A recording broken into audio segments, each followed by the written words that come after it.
Hi, and welcome back to The Inner.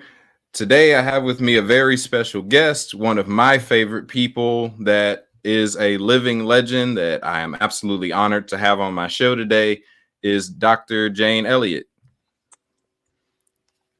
Hello. Hello. Don't call me a legend because if you split that into two syllables, it's leg end. And at one end of a leg is a heel, and at the other end of a leg is something else. So legend doesn't satisfy me. Something else, anything but legend, okay? All right. All right. So, if you could introduce yourself for the people who don't know who you are. I'm the woman who did the blue eyed, brown eyed exercise in discrimination the day after Martin Luther King Jr. was killed in order to let my all white, all Christian third graders in all white, all Christian Riceville, Iowa, know what it was like to be discriminated against on the basis of a physical characteristic over which you have absolutely no control. And I used a physical characteristic that is caused by the amount of melanin in your eyes, just as the color in your skin is caused by the amount of melanin in your skin. If it makes sense to judge people by the amount of melanin in their skin, it makes equally good sense to judge them by the amount of melanin in their eyes. Let's talk more about your blue eyes, brown eyes exercise. What is it? How did you come up with it? Are you ready? Yes, ma'am. I learned it from Adolf Hitler. I was born in 1933, the year that Adolf Hitler and Franklin Roosevelt came to power in their respective countries.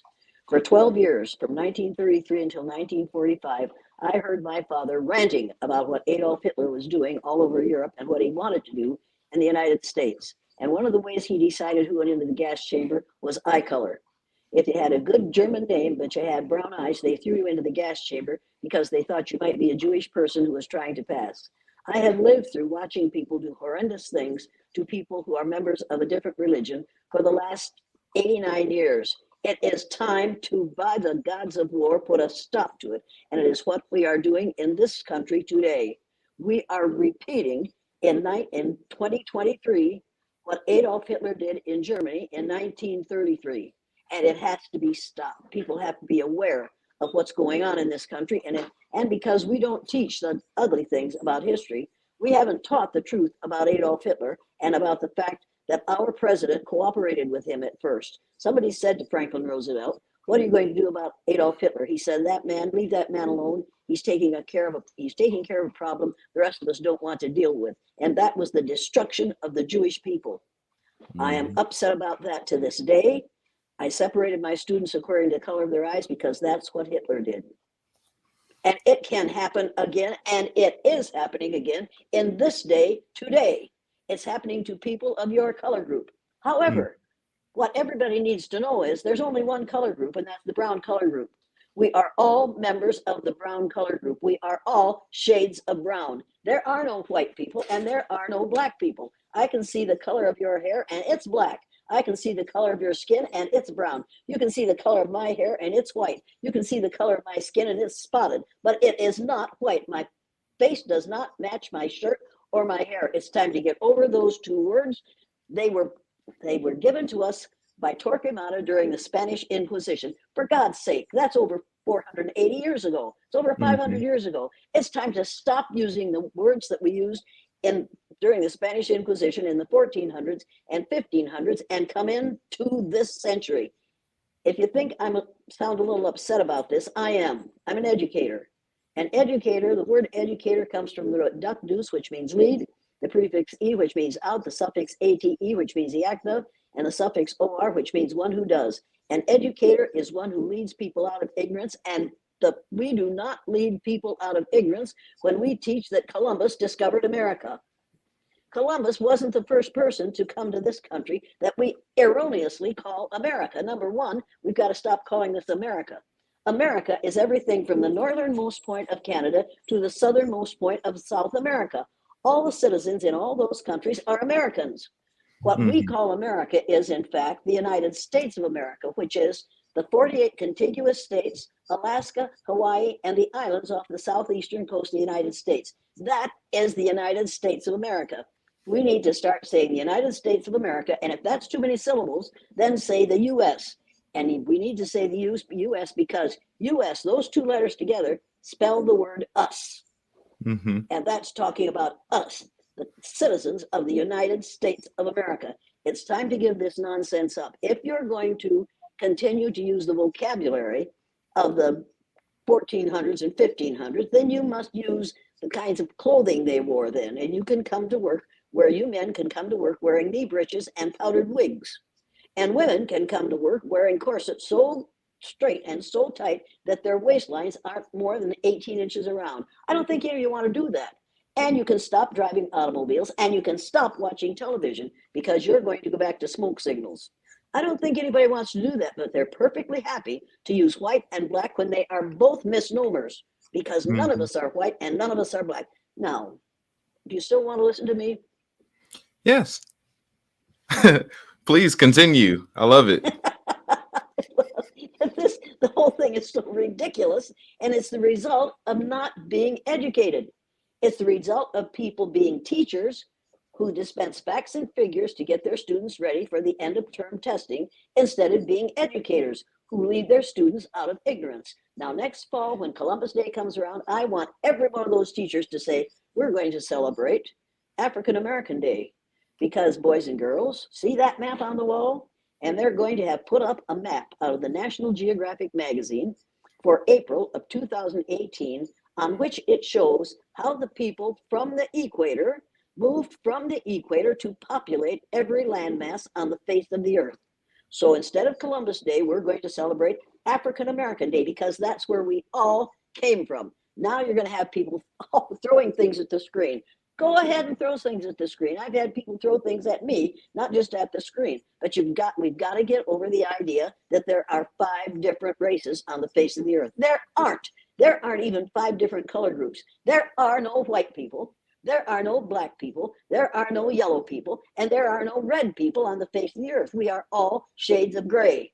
It's time to stop this nonsense. Stop teaching like 3-year-olds and start thinking like adults. Do you want any more out of me?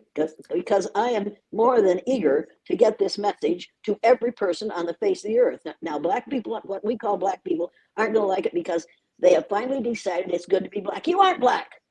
And white people aren't going to like it because that takes away their image. If I'm not white, what do I have? Nothing. You have no more than anybody else does except the color of your skin, which is a shade of brown. Get over it. You have another question for me? If you want a yes or no answered, call somebody else, okay? Oh, no, I love it. All right. Could you talk about the topic of diversity within America in the sense that people of all of these different cultures, in a sense. Wait. If you're talking different cultures, that's one thing. But in this country, we don't talk different cultures. We talk different colors. We had a man running for president who has formed something called the Rainbow Coalition. Now, people don't come in violet, indigo, blue, green, yellow, orange, and red. So the Rainbow Coalition was an attempt to ignore the fact that we are different colors. Our skins are different colors. White and black are not colors of human beings. Skunks are colored white and black. Giraffes are colored white and black. No, brown and something else. It's time for us to get over those 2 color groups. It's time to get over the idea that there are several different races. There are lots of different culture groups. But if you live in this country in which the only color group that is really recognized is the American Christians, you got a problem. Because number 1, it's misnamed by calling it American. Number 2, it's all right not to believe in Jesus Christ. And you see, we started down this dirty road, a really ugly road, inserting Christianity, religion, into schools when we allowed the Knights of Columbus to lobby their congressmen to get the words "under God" inserted into the pledge. Dwight Eisenhower was president at that time, and he went along with it. He shouldn't have. He should have said, no, we have separation of church and state in this country. We are not putting the words "under God" into the Pledge of Allegiance, the flag of the United States of America, because many of these kids have parents who don't believe in the same God that I do, or that you do, or that the Knights of Columbus do. We must not do that, but we let that happen. And that was the first chink in our armor against having separation of church and state. We've got to get back to where we had separation of church and state. We not only have under God in the pledge, we now have it on our money. Right underneath it, it says, in God we trust. Now, that's ridiculous. It shouldn't be on our money. If you trust God, you don't need money. But underneath that statement, in God we trust, everybody needs to take a tiny, tiny little pen or pencil, and under that put, all others pay cash. When I was a kid, there was a sign on the restaurant, on the wall of the restaurant, where my father coffee every once in a while. And that sign said, in God we trust. And underneath it, it said, all others pay cash. That made such good sense to me. I used to laugh at that. And my dad looked at me like I was some kind of a nut. He did that a lot. But he agreed with me that that was ridiculous. That was a very practical thing to say. All others pay cash. People, it's time to get the words under God, out of the pledge, and in God we trust off our money. Because unfortunately, in this country, we have a whole bunch of members of the Business Roundtable whose religion is money, who worship money, who work for money, who will do anything to get money, and will make the rest of us accept slavery in order to enrich their pockets. Okay? What was your question? So I kind of want you to talk a bit more about diversity in the terms of America's idea of being a melting pot for a bunch of different cultures and creeds. Let's talk about a melting pot.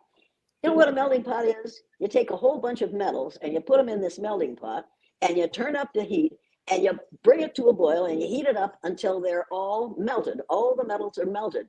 And when you take something out of it, they all come out the same color and the same texture and the same thing. That is not what we want in this country. We do not want a melting pot.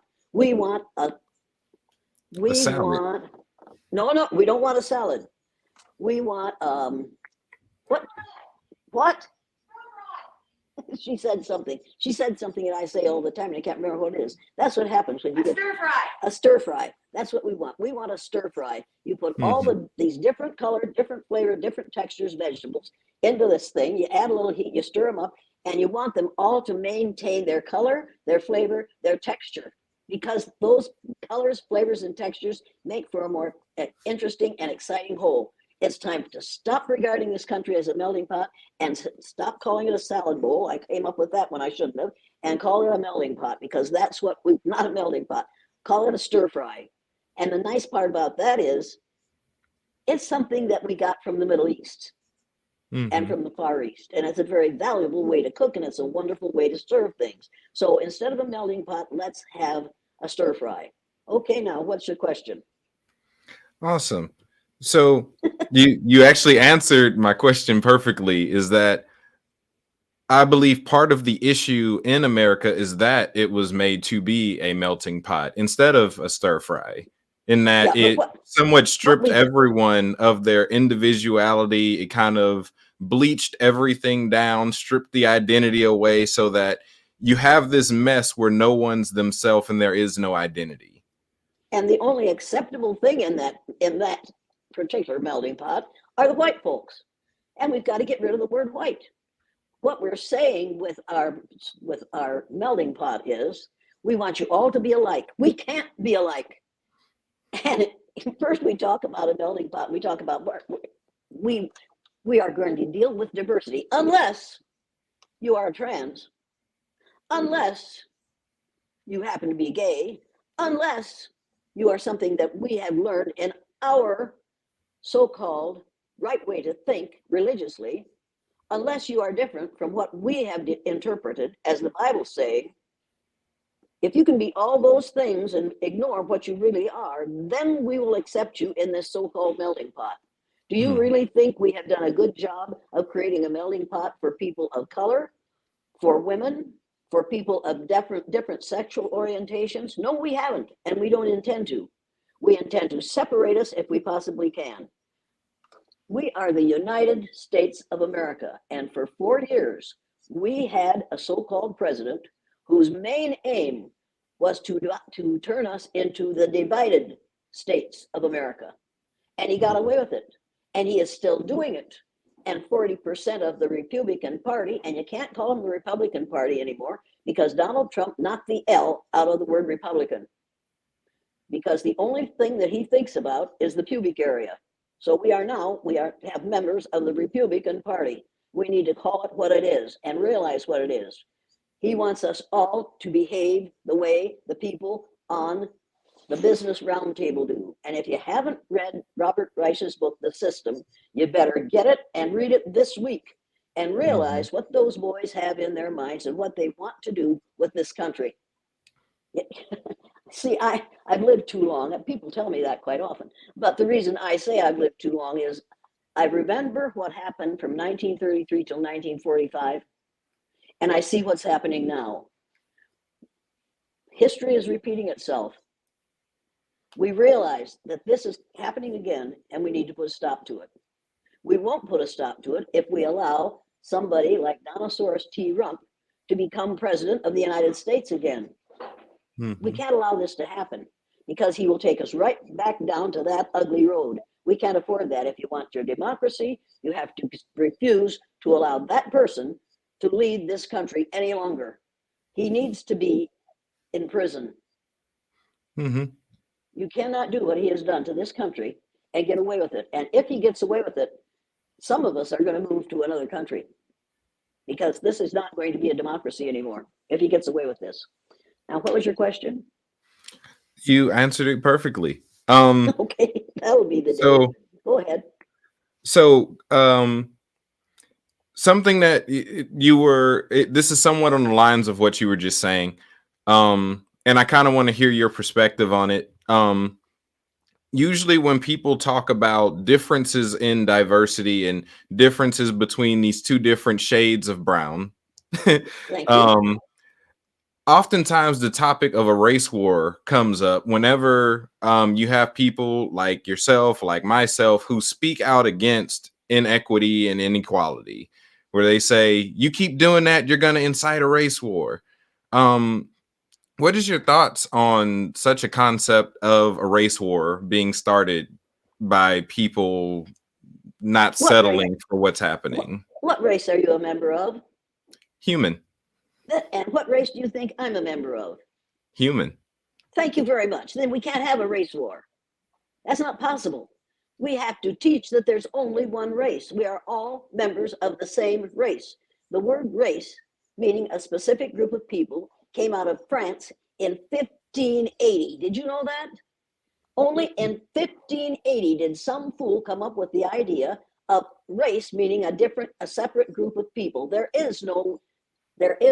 are no several races in the United States of America or on the face of the earth. There's only one race of human beings on the face of the earth. We are all members of that race. We are all Homo sapiens. Now, the boys in the Proud Boys group and QAnon and all the rest of those so-called male groups don't want to have anyone use the word Homo sapien. They think it means homosexual. No, it doesn't. It means that we are all sapiens. We're all members of that race, and that's the only race there is on the face of the earth, unless you have come here from another planet.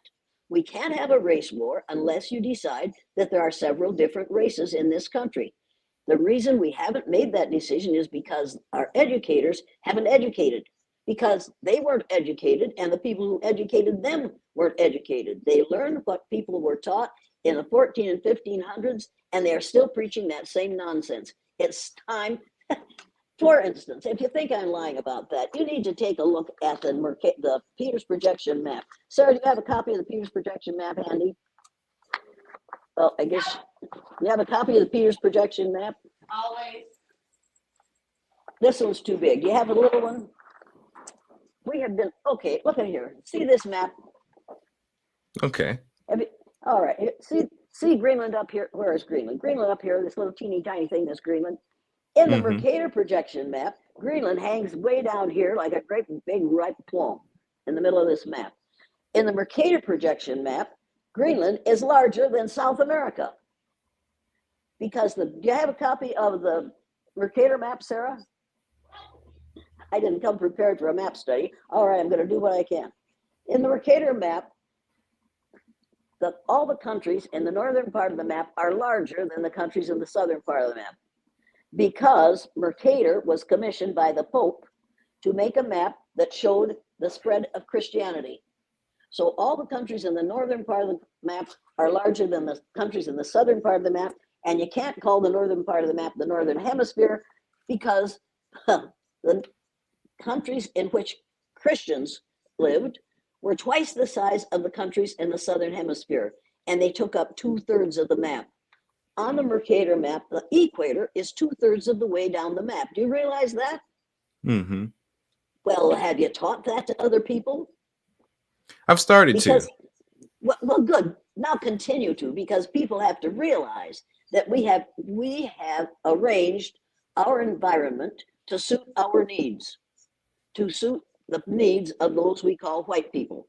One of the major differences between what we call white people and people of other color groups is when colorless people come into a new environment, the first thing they do is adjust the environment to fit their needs. And think of it, that's exactly what we've done with things like the Mercator map, the map of the world. When people of color come into a new environment, they immediately adjust their needs to fit the environment. Think about Eskimos.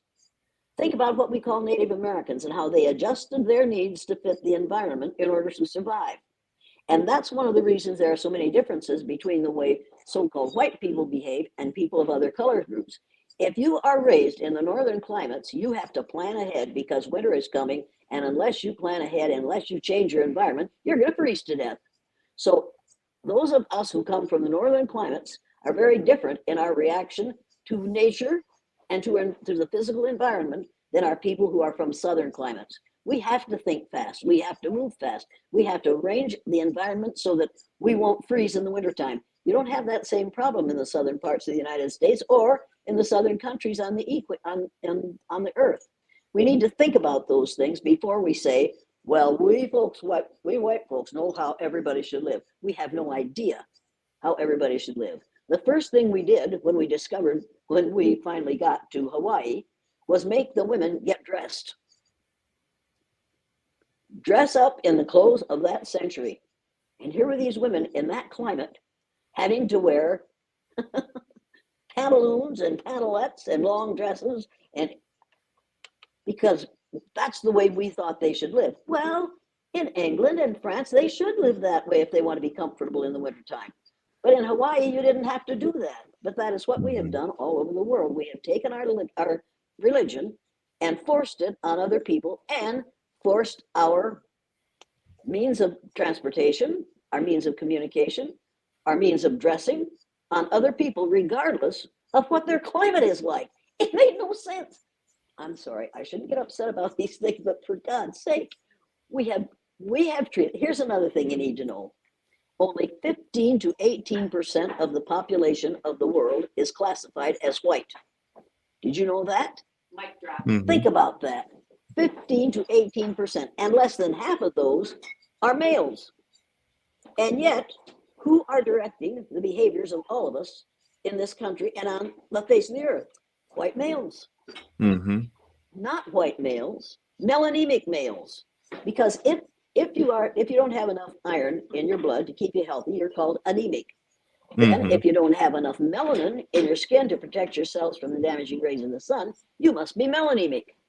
If you have more melanin, if you're a little darker, then you must be melanaceous, which rhymes with gracious and spacious and efficacious. That's a very positive thing. If you have a lot of melanin in your skin, you are melanotic. And it's in the dictionary. And it means having a lot of melanin in your skin to being very dark brown to almost black. Not black, almost black. As far as I'm concerned, we could start using the words melanemic, melanaceous, and melanotic to describe people. There is no positive or negative about those three words. None of them means less than. It simply means more or less melanin in your skin. Mm-hmm. It's time for us to start acting and thinking like adults in this country. But you see, this is a relatively young country. The United States is a relatively young country compared to the rest of the world. So we are still in our adolescence. It's time for us to grow up. And we will not grow up if we allow another boy grown tall to get into the White House as a president. And that's what we did 6 years ago. We must not repeat that mistake in 2024. So going back a little bit to the blue eye, brown eye exercise, you said it's not an experiment. Thank you um, very much. uh, you said that it was developed by Hitler, and you really just borrowed his pattern.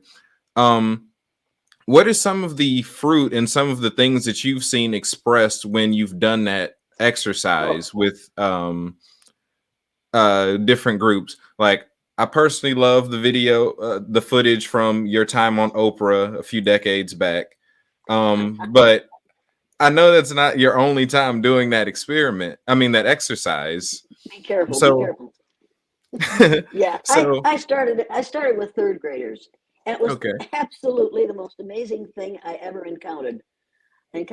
I told my kids that blue-eyed people are as smart as brown-eyed people, and immediately, oh my God, these are 9-year-olds.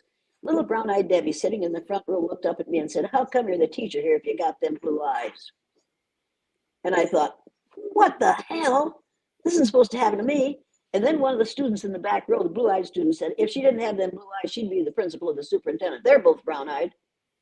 And I thought, oh my God, there's my Uncle Tom. He's blue-eyed. He's like I am, but he wants everybody to know that I could be better, but it's not my fault. It was the strangest thing. I watched students who couldn't read. I had 5 dyslexic boys in my classroom that year. The brown-eyed ones read better on that day than they had ever read before because I told them they were brilliant, and they became what I accused them of being. On the other hand, I had in my classroom that year the Lutheran minister's daughter. She came into my room in February, I think, reading at the 6th grade level. She had a steel trap mind. I've never taught a student who was more brilliant than she was. On the day she had the wrong color eyes, that girl could not read at the 6th grade level. I had taught her how to multiply in the first 15 minutes that she was in my classroom because we'd been multiplying for a while. She didn't make a mistake in multiplication again until the day she had the wrong color eyes. And on that day, that tall, blonde, beautiful young girl, brilliant girl, walked with her shoulders hunched as if to ward off an expected blow. She stumbled when she crossed the classroom. She made mistakes in reading. She made mistakes in spelling, and she forgot how to multiply. She came in from recess crying. I said, "What's going on here?" As she walked across the playground, two brown-eyed Debbies and a brown-eyed Sudie stepped up behind her, struck her across the back with her forearm, and when Carol turned around, they made her apologize to them for getting in her way. That would never have happened in my classroom if I had not introduced racism based on eye color into my classroom. I watched kids who couldn't read the day before become readers because they had the right color eyes. I had taken all the courses for teachers about expectations. I watched them being applied that day in the most absolutely unbelievable way. And I'm telling you now that if you tell a group of people that they are less than, and you begin prenatally, and we do, and you keep it up until they get to school, and then you keep on doing it all the time they're in school because their pale-faced teachers do not understand them because they think those students are less human than their blue-eyed white people are, you create a problem you need never have had. You create a problem and then you say, we'll have to find a way to deal with this. And then you construct prisons to fix the problem that you created in the classroom. Now, I may sound a little bit outlandish here, but if you take a look at what's happening in this world, you'll understand that I'm not being outlandish. I'm describing what is happening. It is happening now. It has been happening for 89 years. I know that for sure. And I know that it's still happening. And I know when we talk about diversity, we aren't talking about diversity. We are talking about keeping people diverse instead of saying, let's talk about similarities. Let's talk about the similarities in this society. Let's get every one of these educators to read the book Nile Valley Contributions to Civilization, so that these kids of all groups, of all so-called color groups, all these shades of brown, will learn that the people who were here first, who gave us immense amounts of knowledge and technology, have been totally ignored because we pale faces have taken the credit for all these things. Did you realize that 4,000 years before the birth of Jesus Christ, and that's 6,000 years ago, people in the Nile Valley, which is a river in Egypt, were doing cataract surgery with metal instruments before there was such a thing heard of in any other country on the face of the earth. Did you realize that? Did you learn that in school? I don't think you learned that in school. I think you had to research that yourself. I think you had to dig for that in order to find that out, because we do not tell the students in schools, K through 12, K through 16, K through 20, what really happened up with groups other than the white group. Yeah. We're taught that our story starts with chains. It starts with plantations. It starts with But that's that. a lie. But that's a Exactly. lie. It starts with a lie, and we know that's a lie. Well, maybe we don't know it's a lie. Maybe we simply refuse to tell the truth. You see, I believe in CRT. I don't believe in critical race theory. That's ridiculous, because it shouldn't be about race, and it's not a theory. I don't believe in theories. I believe in facts. Instead of referring to CRT as critical race theory, let's call it curriculum respecting truth. Does that make sense to you? Absolutely. Sounds like just history to me. Yeah, it sounds like real history. But first, we're going to have her story, because you always see this man, this big, brawny person, marching out of the ancient days into the future, and there's never a woman there. Where did that man come from?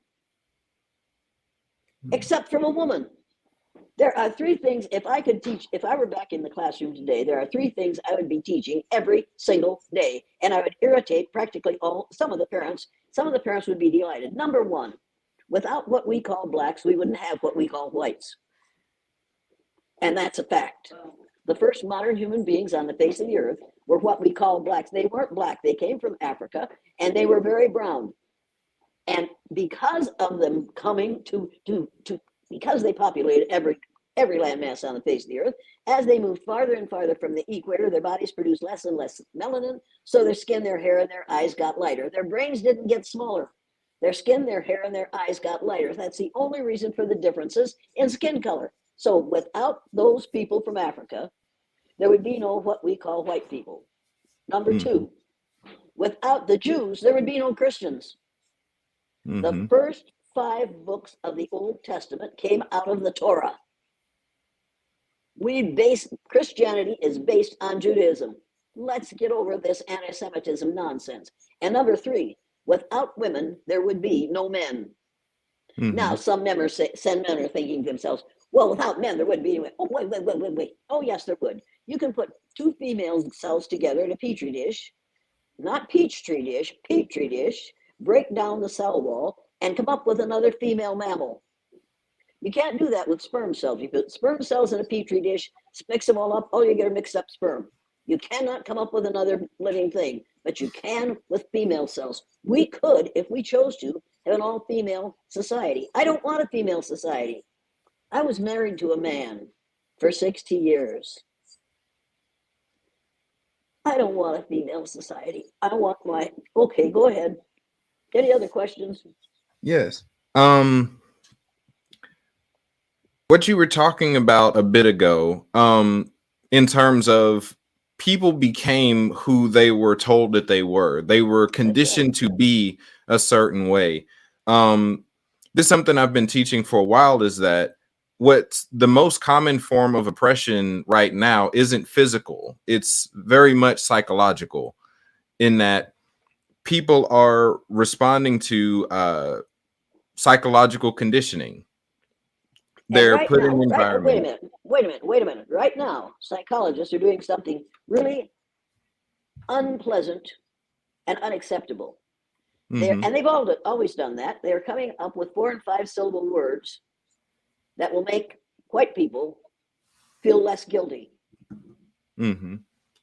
Unconscious bias, conscious bias, micro and macro aggressions. Those are ways to make white people feel better about their ignorance. The main problem in this country is not racism. The main problem in this country is self-imposed ignorance. Now, the facts are out there. Books like White Fragility drive me up a wall. Number 1, we aren't white. Number 2, we aren't fragile. We are ignorant. And we intend to maintain that ignorance because we have set it up so that we, so-called white people, are running the show. You have to realize that we are not fragile. We are ignorant, and it's time to get over it. If I could, other people can. Now, what's your question? So going along with that, um, something that I say that baffles people when I say it is that slavery was not made illegal on a federal level. It was reinstated in the same prisons that you were just talking about. In that, when you read the 13th Amendment, it says that slavery is illegal unless that person's convicted of a crime. And then we deal with situations like mass incarceration, which only now, as of the last midterm election, states on a state level begin to vote against or for slavery. What are your thoughts on that? We haven't done away with slavery. We can't afford Mhm. to do away with slavery.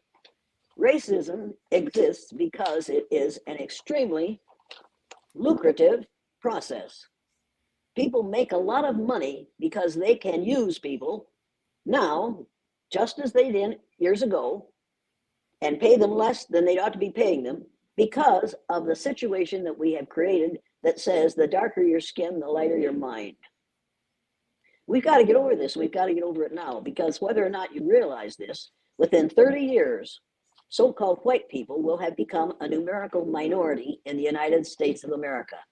Now, there's a book out there written by a man named, let me think about it. I don't have to think about the name, but The Birth Dearth. Do not go out and get the book, The Birth Dearth. Wattenberg, Ben Wattenberg. Do not go out and buy the book, The Birth Dearth, because Ben Wattenberg, this brilliant Jewish male, wrote this book in 1987, I believe. And the first paragraph of the book said, the number one problem confronting the United States today is there aren't enough white people being born in this country. If we don't do something about this and do it now, white people will become a numerical minority in this country, and this will no longer be a white man's land. Now, think about the implications of that. Then he goes on in the next paragraph to say, and the reason I remember it is because it's indelibly carved on my mind. I thought, how in the name of God could a member of the American Enterprise Institute, who gives advice to presidents of the United States, make these statements? He said there are three things we can do to solve this problem. Number one, we can increase the number of legal immigrants allowed into this country. Then he says, unfortunately, most of the people wanting to come into this country today are people of color, so we don't want to do that. He says, number two, we could pay women to have babies, as they have been doing in Western European nations for many years. Then once again, he says, unfortunately, we would have to pay women of all colors to have babies, so we don't want to do that. He says the third thing we could do is remember that 60% of the fetuses that are aborted every year are white. If we could keep that 60% alive, that would solve our birth dearth. Now think about that and think about what Donald Trump did. First, he said, we're going to put a border along the southern border, a wall along the southern border of the United States to keep those brown-skinned, and these are his words, brown-skinned people out because brown-skinned people reproduce too rapidly. He was afraid that brown-skinned people would outnumber us even faster. Then, he said, we'll close the Planned Parenthood clinics because that fool thinks that the only thing that happens in Planned Parenthood clinics is abortion activity. That's not what Planned Parenthood is about. It's about women who can't afford to get help from the local hospital or the local doctors because it's too expensive. So they go to the Planned Parenthood clinics and they get immense amounts of help there. They need those Planned Parenthood clinics. You have to realize that somebody probably read that book, The Birth Dearth, to Donald Trump. He didn't read it himself. He didn't read it because he isn't a reader. He isn't a reader, but he remembers that. And so he has done everything he could to keep the number of brown-skinned people from outnumbering the people of what he calls white skin in the United States. It isn't possible. They have always outnumbered us, and they always will. And now some people are calling Planned Parenthood Planned Parenthood. Planned instead of planned. Planned Parenthood. People say to me, we don't want a Karen. Be a Jane, we don't want a Karen. And I think, well, you don't want a Jane, let me tell you. But you sure don't want a Karen. But we sure don't want to keep on doing what we've been doing. The reason we have these men walking around pounding their sticks on the ground and saying Jews will not replace us is because they're ignorant. Without Jews, there'd be no Christians. Blacks will not replace us. They're ignorant. Without blacks, there'd be no what we call whites. It's time to stop this nonsense. Did I answer your question? Yes, ma'am. So not only would you say that it's ignorance, but would you also agree that it's fear-based? That is what? Fear-based. Oh, absolutely. Absolutely. Pale-faced males are scared to death, and females, many of them, are scared to death that if people of color get power, they will want to do to us what we have done to them.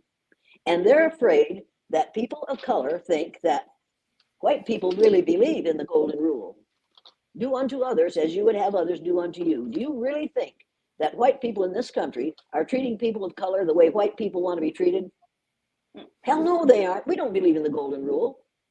We believe in the golden rule, which says that he who has the gold rules, and will put God under God in the Pledge of Allegiance to the flag, and will support the evangelical Christians that are trying to change this country into something that is not something you're going to like to live with.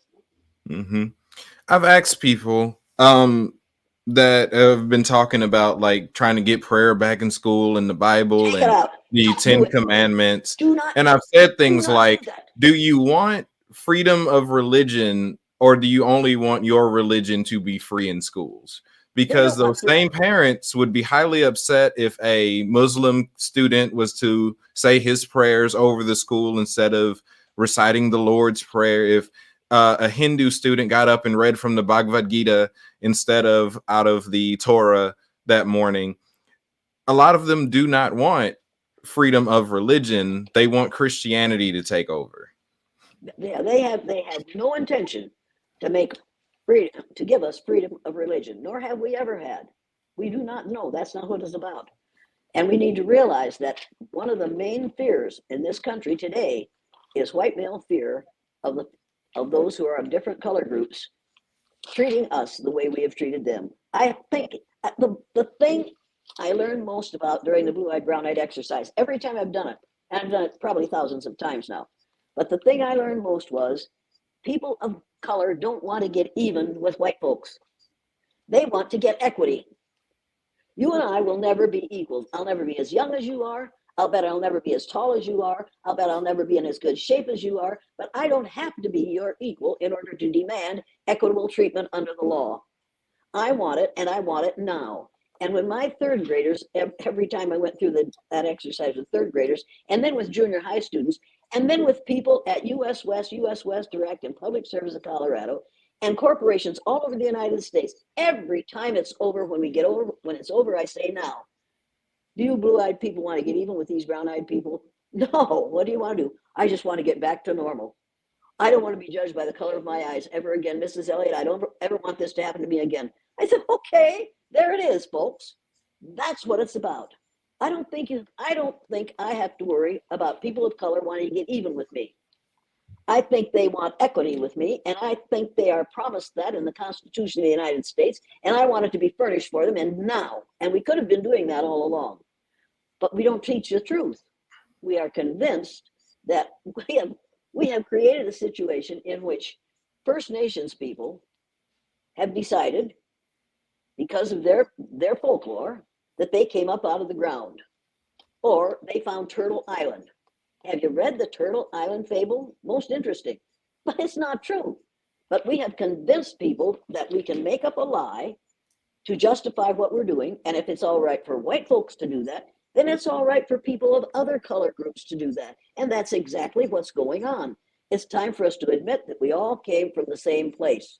The people that we call First Nations people here, I'm not putting down Indians. I'm telling you, they aren't Indians. Mm-hmm. They came from Africa, just like all the rest of us did. That fact ought to be taught in the schools on a daily basis.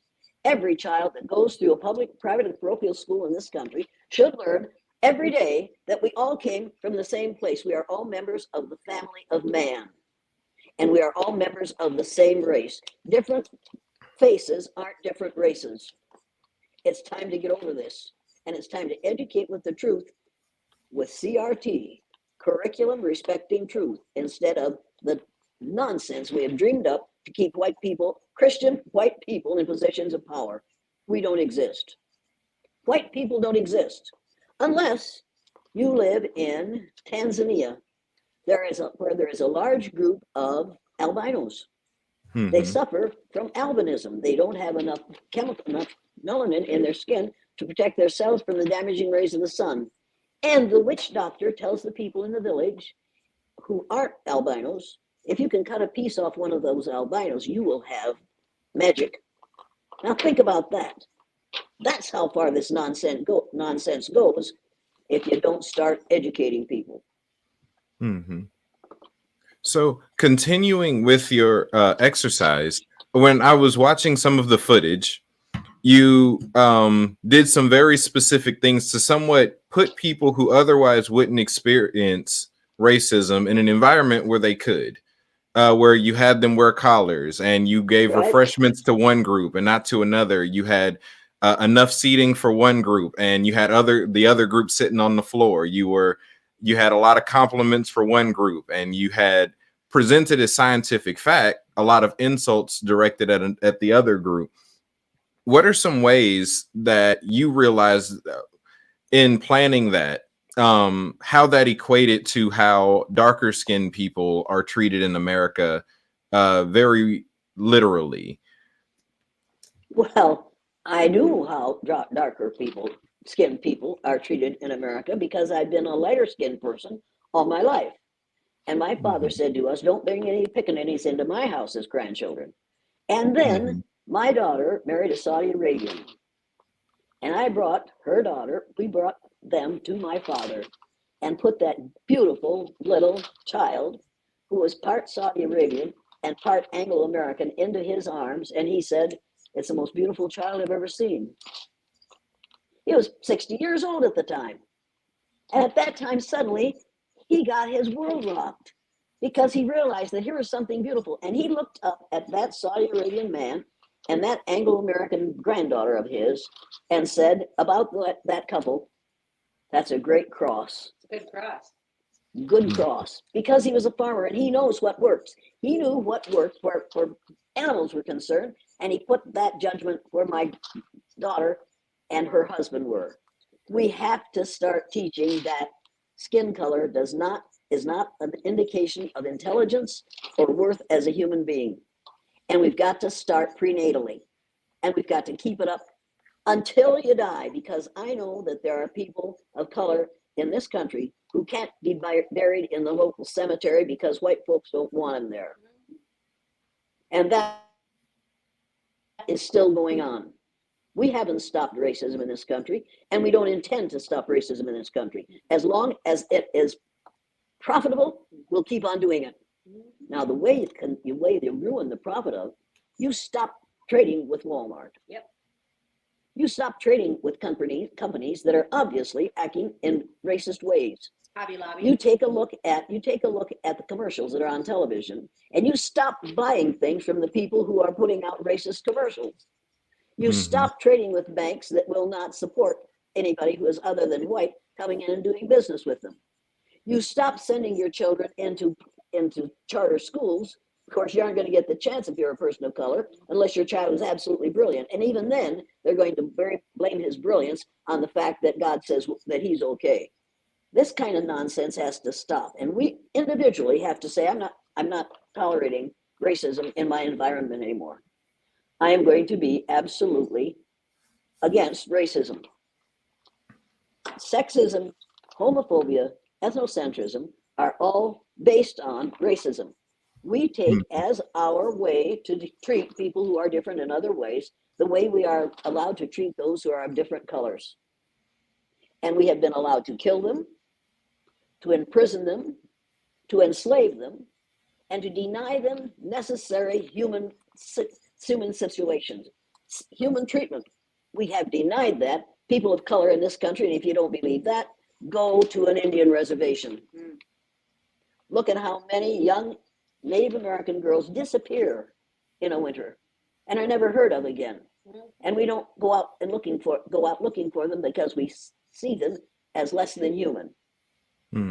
We're still doing it.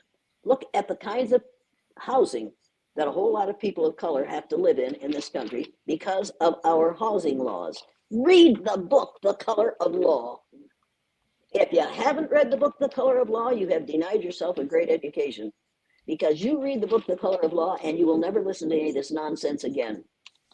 There are 2 pages in that book that I think it's 216, 217, I think. Go to the library, take the book, The Color of Law, off the shelf, turn to pages 216 and 217, and read all the things that could have happened if we hadn't legislated on the basis of skin color. Mm-hmm. It's absolutely terrifying, because this is the land of the free and the home of the brave. Let me make something perfectly clear here. I live in the land of the free. You live in the home of the brave. You know it, and I know it. Something that you said, and I love, in one of your exercises, and it reminded me of this story between a Jewish woman and a black woman. They were talking about how much they understand each other's oppression, and the Jewish woman told the black woman, she said, "Yeah, I remember going out through Germany. My family, we would put our jewelry under our clothes so that people wouldn't know." And the black woman responded, "You still don't get it. I can't put my skin color away." That's right. That's right. That's what people of religion say. Well, we've been oppressed. Wait a minute. Wait a minute. You can change your religion. Mm-hmm. People change their religion all day, every day. People are changing their religion. You can't change your skin color, but you shouldn't have to change your skin color. It ought to be, we ought to teach that we are all shades of brown. Mm-hmm. Some of us are browner than others, but that doesn't mean that we're smarter than others or less smart than others. No, yeah, it's easy for those of us who don't have the so-called wrong color skin, or don't recognize the fact that we don't have the right color skin. It's easy for us to say, well, oh God, the first time a film was made in my classroom was made by the Canadian Broadcasting Corporation. They sent that film to Toronto, turned it into a half-hour program, called me the next day and said, "You've got to get up here. We've got an angry populace. They want to know what in hell," and those are the words they used, "you were doing with those poor little white kids in Riceville, Iowa." So I went to Toronto. My luggage went to New York, so I had to buy a dress to go on stage with, and I went into the broadcast studio. And here's a glass. You look out the glass, and there's the audience sitting out there, and there's a kidney bean shaped dais in the middle, on the front of the room. And I said, "What's that?" And there were 3 chairs on it. He said, "That's where you're going to sit." I said, "Who are they?" Probably 250 people there. He said, "Those are the people who are going to question you." I said, "This looks like a setup." He said, "It is. Come on, let's go." And he took me by the arm and he took me out there and he set me on one of those chairs. And he said, "This is Mrs. Elliott. She's the one who did the blue-eyed, brown-eyed exercise with her students in her classroom. Does anybody have a question?" Almost the first question, a white woman, so-called white woman, stood up. She was probably 45 years old, and she said, "How could you do that to those poor little children, those poor little white children in Riceville, Iowa?" I said, "Madam, if you're concerned about what I did with those children for one day, you must be absolutely infuriated by what people in your country do to people of color in your country and in my country all day, every day." And she said then, and I'll never forget it, "That's different. They're used to it. They can take it." I couldn't believe that she had the guts to say that. I couldn't believe that she didn't know any more than to say that. I couldn't believe it. And about half, and this was to last for an hour, it lasted for 3. Halfway through this, an older woman stood up and said, "Mrs. Elliott, I came here to tell you how much I hate you." I thought, well, join the group. That's nothing new here. She said, "I'm Jewish. I was born and raised in Germany." She said, "We went to a Jewish school.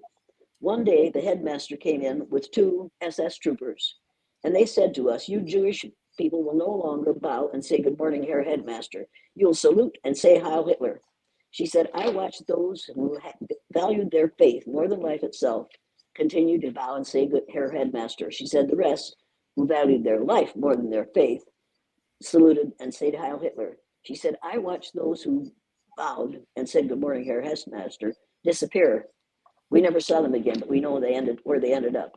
Then she said, "What you had done would have prevented what happened to the Jews in Nazi Germany. Everyone should go through what you did for your students for one day so that they could understand what this is about, and they would never let this happen in your country again." We are letting it happen in this country every day. Every time somebody vandalizes or does something ugly to a synagogue, every time somebody kills somebody because of their religion, we are doing exactly what happened in Nazi Germany. This is in 2023. This is in 2023. Now, those of us who are my age are rapidly dying. I know that.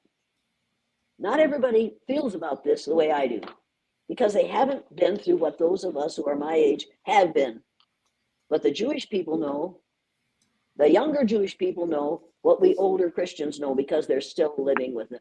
We are still doing in the United States of America what Germany, what the Nazis with Hitler at their head did to people, Jewish people, starting in 1933. How long do you intend to allow this to happen? And how the hell do you justify it? I want to know how you justify this. And don't you start using the Bible to justify it. Because the Bible says, judge not that ye be not judged. It also says, insomuch as you have done this unto one of these my children, so have ye done it unto me. It also says, do unto others as you would have others do unto you. I could quote Bible verses from now until hell freezes over. And so could most Christians. And they forget them the minute a person of color walks into their presence. Because then they remember what they've been taught. If you're white, you're all right. If you're brown, hang around. If you're black, get back. If you're yellow, you're mellow. And if you're red, you're dead. It was a school rhyme. Mm-hmm. And we haven't stopped teaching it. We haven't stopped refusing to allow it. We've got to refuse to allow that nonsense. We've got to start now. So, what have been some of the consequences that you've experienced from teaching what you teach? Oh, they haven't been so bad. My sons and daughters have been beaten. They've been spit on. Their belongings have been destroyed. It got so bad that one of the high school, one of the women who taught at the high school and whose husband was the elementary principal, stopped me at a teacher's meeting one day and said, Jane, you got to get your kids out of this school. I said, why would I do that? Because these teachers are trying to destroy your children. That was just one of the things that happened. My parents lost their business because nobody would eat in the restaurant in the hotel owned by the N-word lovers' parents. My husband had no friends. We were totally isolated in Riceville, and we are nearly, and until he died, we were almost isolated in the new community to which we moved because our reputation moved with us. It has been extremely unpleasant for my children. For me, I got used to it. My mother kicked me out of the family after my father died because she said, nobody's comfortable when you're around. Don't come over here anymore because nobody's comfortable when you're around. That blue-eyed thing that you did has ruined our reputation in this community. And I thought, well, there's only 1,000 people in this community. That's not so bad. Hell's bells, my reputation has been ruined all over the world because of the blue-eyed, brown-eyed exercise. On the other hand, I get letters from people all the time saying, thank you for the exercise. Yeah. Thank you for doing what you do because it has changed the way I see myself and the people around me. It has changed the way I see my life and my history. It has forced me to read history. And if you really want to know, you get the book. A man named Todd Mealy has written a book about this exercise, and he's a researcher, so he put a lot in it. So he has now separated into 2 books. The first book is called Brown Enough. The Shades of Brown. And the second book is called One Race.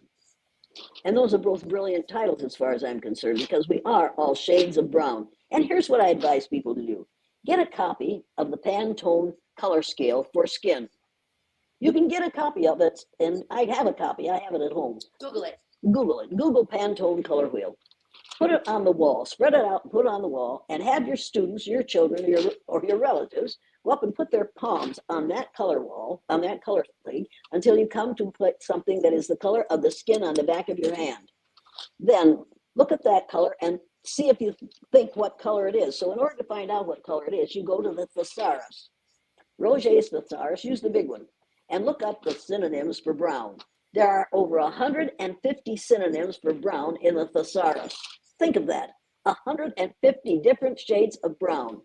Then you pick out the one you think that matches your skin color, and then you go to the dictionary and you look up that word, and it will describe the color of your skin. And if that's the same color, then when next time you have to fill in a form and it says race, you put human. And where it says skin color, and that's coming if it hasn't already, that is what's going to happen. Where it says skin color, you put the color that you found when you looked it up in the thesaurus. They're all numbered. Now, what? They're all numbered. Okay, they're numbered. Okay. A couple of young women called me a couple of years ago and they said, from now on, when we have to fill in a form where it says race, we're going to put human. I said, well, what are you going to put when it says skin color? One of them said, I'm going to put mocha. The other one said, I'm going to put chocolate. And that's exactly right. That's the color of their skin.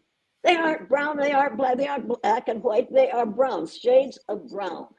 And we could turn this thing around in 2 generations because the kids that were in my class in 3rd grade and then in junior high are different from their peers, from the ones who weren't in my class in 3rd grade and in junior high, because they came out of that system, they came out of that situation knowing how to empathize with other people, not sympathize.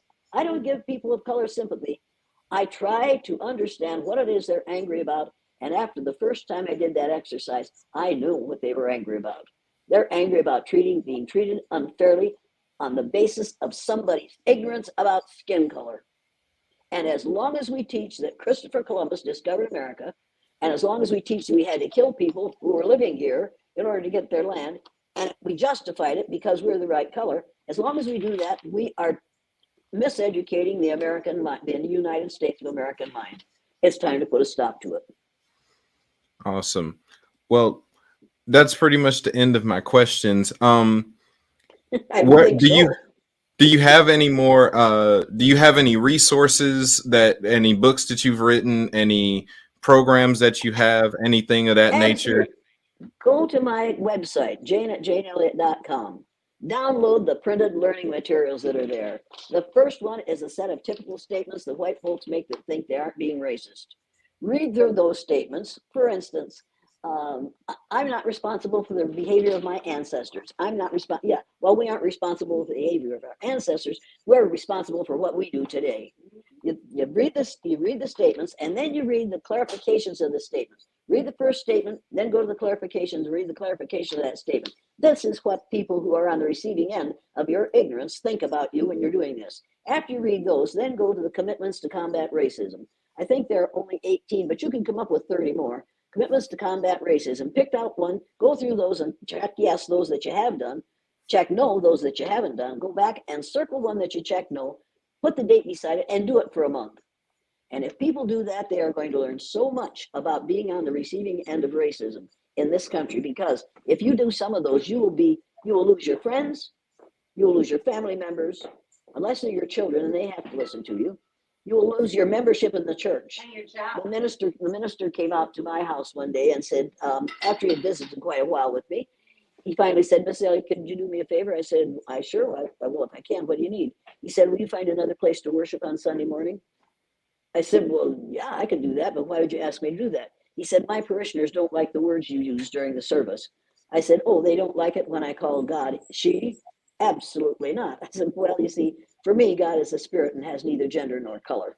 But yeah, I won't be coming to your church anymore. He said, and you see, we live out in the country because that's the only place they could find for us to live. It was 6 miles from town when we moved to Osage. So right next to us is an old Baptist church. Well, I bought the Baptist church several years ago because it hadn't been used as a church for, 50 years. And I turned it into a guest house. And he said, standing on the landing at my front door, you've got a church right next door. Why don't you start your own church? I said, maybe I will. Would you like to join? No, I don't want to be a member of your church. And he ran, literally slammed his way out of the house and ran and jumped to his car and tore off down the road. And I'm standing there laughing because I'm thinking, my God, he thinks the devil is pursuing him. It was as if I had developed a tail and horns. It was the strangest and most amusing thing I've ever seen. People, you want to know how it feels to be in those situations? Just one time, say to one of your neighbors, I have a black son-in-law or a black daughter-in-law. And then, even though you don't have a black son-in-law or black daughter-in-law, because they don't come in those shades, you will still find out how it feels to be on the receiving end of racism. Or just say to one of your very good Christian friends, well, I think it's interesting that the Bible says that Jesus had kinky, woolly hair and feet of bronze. Oh, he did not. And then I would say to somebody, and I do this frequently, which is another reason people don't like me. Well, I think they've proven that Jesus was an Ethiopian Jew. Think about that. Think of what we have learned from that Ethiopian Jew, all the time pretending that he was neither Ethiopian nor Jewish. What do we owe to people of color in this country? We owe our very existence. We owe our life on this earth to people of color in this country. And it's time for us to stop denying that, and what's worse, pretending that that's not the truth, and teaching critical race theory instead of curriculum recognizing truth. That's awesome. I understand, and I'm only just now starting as an educator, what it's like to tell the truth. Like, I've gotten some of the same backlash when I started to teach that Holy Spirit is a feminine entity. When I started to talk about the historical accounts of a lot of biblical characters, and that a lot of them were Hebrews, they were Jewish, they were even Egyptian, which is contrary to they were there before Jesus was born. Mm-hmm. Okay. Which is contrary to the pictures that we're used to. Oh, We're used to seeing people that look like Michelangelo, that look like Plato and Aristotle. And if you want to use a historical figure that they look like Mansa Musa, they look like Shaka Zulu. okay. But you sit in a Methodist church for years, and first you sing in the choir loft because you're part of the choir, and then you go down and sit in the pews for the sermon, and you're looking up at this minister, and behind him there's a picture of Jesus with light skin and light brown wavy hair, and you're thinking, oh, Jesus, forgive us. This is not what he's preaching. He is not preaching to the Jesus that I know. Mm-hmm. He's preaching to the Jesus that he wants to see. And I think if people catch on to the fact that Jesus wasn't what we call him, he wasn't white, they're going to be less concerned about wanting to go into heaven and meeting him at the Golden Gate. We're really a twisted nation. We're a twisted society where religion and race are concerned. This racism began with religion. During the Spanish Inquisition. That's when Torquemada and company decided to call light-skinned people white, which is the color of goodness and purity, and dark-skinned people black, which is the color of savagery and evil. You look those two words up in the dictionary, you send your third grader to those words, and they say, Mrs. Elliott, I don't want to be called black anymore. No, and you should never have been called black in the first place. And you think it's great to be called white? You aren't white. You aren't good and pure.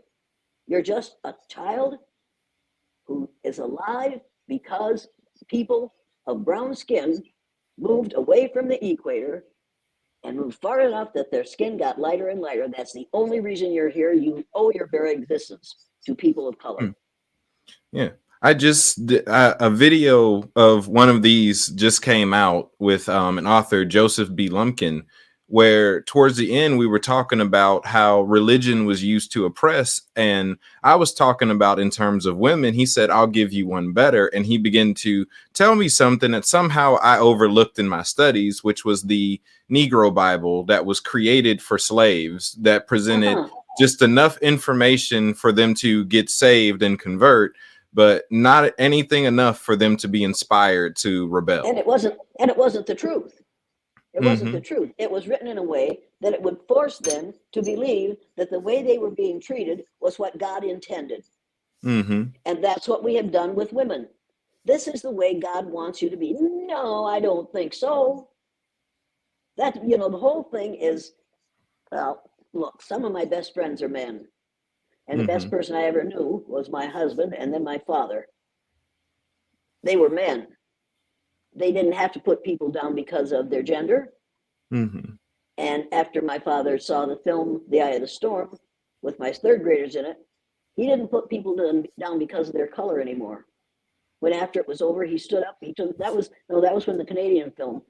Took the Canadian film up to the hotel that we owned and my parents lived in, and I showed it to my mother and my father, the Blue-Eyed, Brown-Eyed Exercise. And after it was over, my father, who was about 59 years old, I think at the time, stood up, took his red handkerchief out of the back pocket of his bib overalls, blew his nose, wiped his eyes, and said, "I wish somebody had taught me that when I was 9 years old."